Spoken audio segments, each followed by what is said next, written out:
Bonjour, c'est Cyril du site Apprendre vite et bien. Dans cette vidéo, je vous emmène, comme si vous y étiez, au dernier congrès de la mémoire à Saint-Malo en octobre 2018.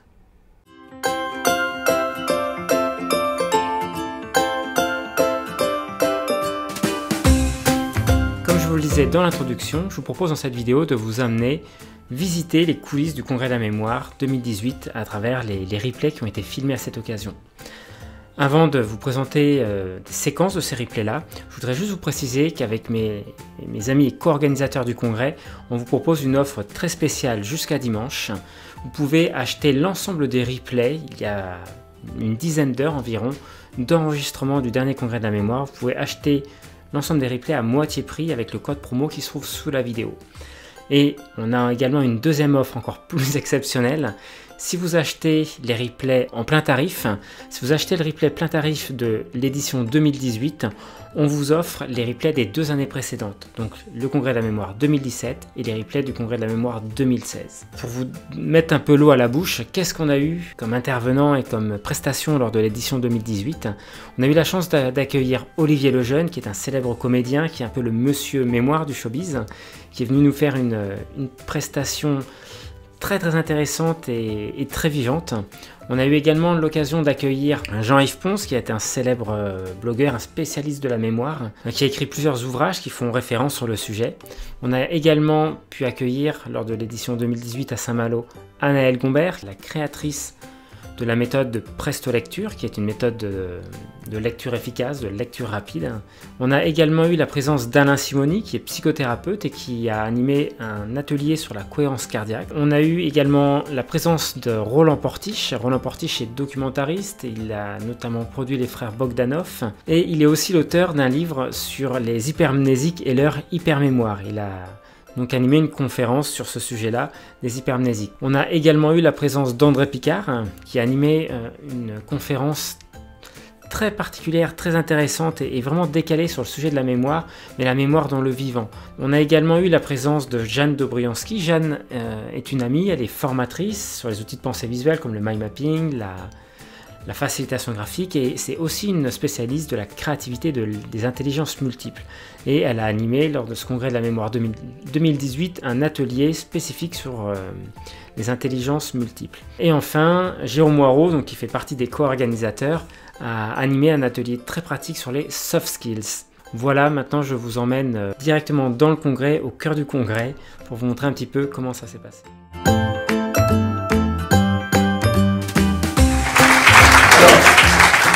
Bien sûr, là c'est un exercice assez spécial, ça s'appelle la méthode des crochets, parce qu'on va accrocher des informations, mais après j'explique, par exemple dans mon premier bouquin, celui que j'ai écrit plusieurs livres cherché, ça s'appelle La mémoire auto, qui est un peu plus compliqué, mais celui-là a très bien marché, mais parce qu'il est très facile d'accès.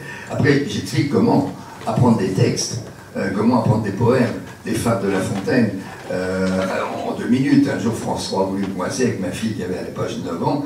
Ils m'ont donné un texte de 2 pages, et voulu, puisque vous êtes capable de faire apprendre à n'importe qui un texte, est-ce que voilà, donc devant les caméras. Donc tout à l'heure c'était formidable ce que disait Jean-Yves. C'est vrai que la mémoire, ce que je disais aussi, la mémoire sensorielle, la mémoire kinesthésique, c'est-à-dire que toutes les mémoires vont jouer dans cet exercice. Les 2 mots clés dans votre vie de mémorisateur, ça va être visualiser, associer. Pour prendre une image générale, le 3. Dans ce livre, ça, ces images-là, c'est les images qu'à l'âge de 8 ans, j'en ai 68 bientôt, j'ai découvert, et ça fait 60 ans que je travaille avec ces images, elles ne m'ont jamais trahi.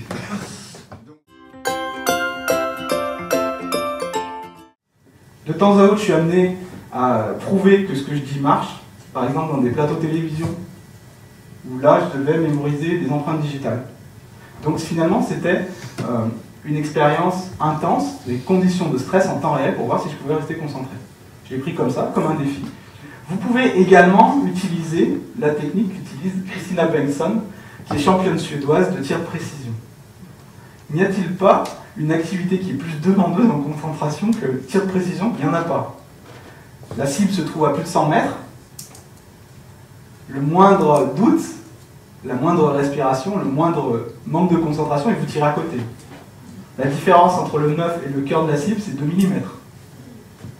Qu'est-ce qu'elle fait, elle, pour finalement mettre à chaque fois dans le mille, alors qu'elle est assaillie de doutes. Vais-je y arriver? Les enjeux sont importants, il y a une médaille d'or.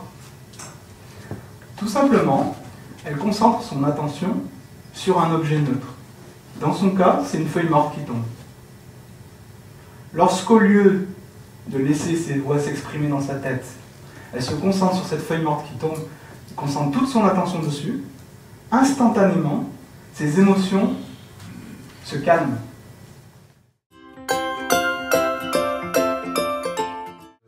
Je suis beaucoup spécialisé dans les émissions de vulgarisation scientifique. J'ai été pendant 15 ans coproducteur avec François de Closet d'un magazine de sciences que vous connaissez peut-être, enfin que vous regardiez peut-être, qui s'appelait Les Grandes Énigmes de la Science, qui passait le samedi. Et donc j'ai fait ça pendant 15 ans. Et puis par ailleurs, je suis aussi écrivain, puisque j'ai écrit 3 livres pour les éditions Stock, dont ce livre, effectivement, sur la mémoire, qui me vaut d'être parmi vous. En vérité, l'hypermnésie est une pathologie très particulière, qui a d'ailleurs fait son entrée assez récemment, en 2006, dans le vocabulaire scientifique, et parce que le premier cas officiel d'hypermnésie a été reconnu effectivement aux États-Unis, et c'est celui de Gilles Price dont je vais vous parler. Et donc ça pose une question tout à fait intéressante: est-ce qu'ils sont nés comme ça, ou est-ce qu'ils sont devenus comme ça? La deuxième raison, c'est qu'ils sont fascinants, parce qu'ils nous en disent de long, et vous le verrez, sur le fonctionnement même de notre mémoire. Et puis moi j'ai tout de suite trouvé qu'ils étaient passionnants, parce que peut-être, et ça j'y arriverai à la fin de mon petit exposé, ils préfigurent qui sera peut-être une des névroses dominantes de demain, enfin en tout cas de l'avenir proche. Peut-être que demain on parlera de l'hypermnésie de manière non pas marginale, mais beaucoup de gens seront hypermnésiques et on verra pourquoi.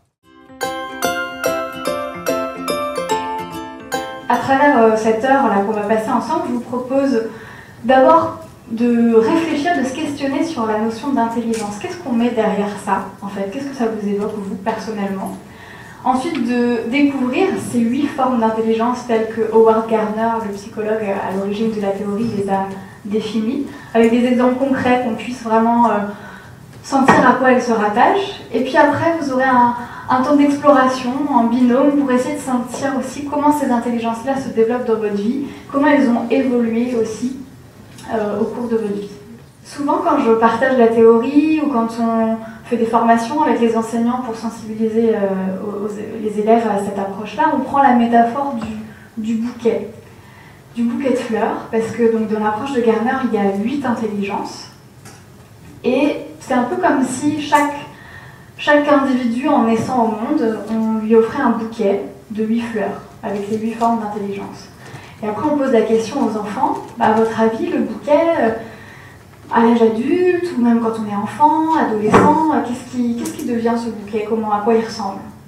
Donc là, spontanément, les enfants qui connaissent quelques principes de jardinage vont dire, ça dépend si on a arrosé ou pas, en fait. Et c'est exactement cette idée-là avec les intelligences, c'est-à-dire on va cultiver ces intelligences, et donc vous allez voir dans les 8 là, que je vais citer, que certains connaissent, peut-être que pour ceux qui découvrent, vous allez vous dire, alors celle-ci, je ne l'ai pas. Hein. Et en fait, c'est peut-être qu'elle est simplement un peu en sommeil, que vous ne l'avez pas forcément cultivée dans votre vie, mais le parti pris de cette approche-là, c'est qu'en tant qu'humain, on a tous les 8. On a tous les 8 intelligences, mais on les a développées à des degrés différents. La mémoire visuelle, par exemple, ça ne dure qu'un quart de seconde.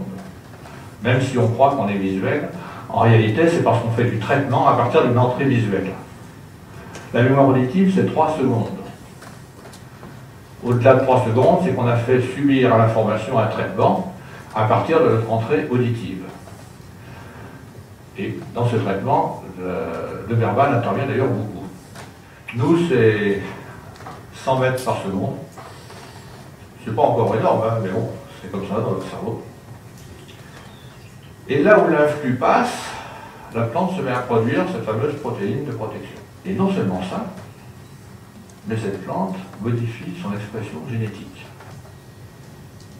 C'est-à-dire que sa descendance va avoir une capacité à produire beaucoup plus vite cette protéine de protection. Vous voulez en savoir plus sur les replays du congrès de la mémoire édition 2018? Alors regardez dans la description de cette vidéo pour profiter de l'offre promotionnelle jusqu'à dimanche. Quant à moi, je vous dis à très bientôt dans une prochaine vidéo.